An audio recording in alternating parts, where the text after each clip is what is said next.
Are all transmissions from the other side beautiful? Do some who pass transmit other feelings?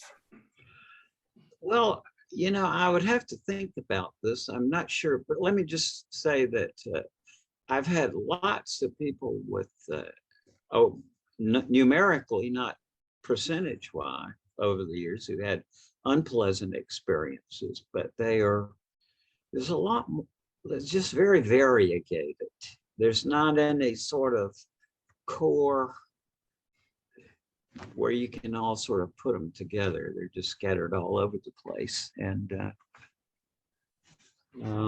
I mean, that's my experience. Now, there's the possibility, I suppose, that somebody who had a negative experience might be less likely to talk about it. But my impression is that it's rare. Yeah. Yeah, I would agree with Raymond on that. It's rare. In all the cases that we've received, very few have negative experiences. There are experiences that when they first have them, I'll give an example here. So imagine somebody dying. I'll just give the case. This is actually in my book, Sarah. And Sarah's wakes up in the early in the morning, and she is sweating, and she's quite sick, and she's nauseous, and she's vomiting. And her family wants to take her to the hospital. And she goes, yes, let's go. They're getting ready to go to the hospital. She starts feeling better. So she pauses. Then she gets a call from her sister. And Sarah's sister says, I have very sad news for you.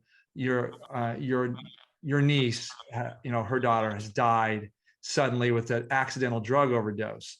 And so as Sarah recounts this, she realizes, and she actually is in the medical field, she goes, oh my God, I had the same symptoms that go with this type of drug overdose, vomiting, fevers, what have you. So we call these sympathetic shared death experiences, and they can be perceived as negative because they're painful. But if you work into them, you realize it's just a sign of the deep connection you're having with that person. They're maybe reaching out to you for help or what have you, or to say goodbye.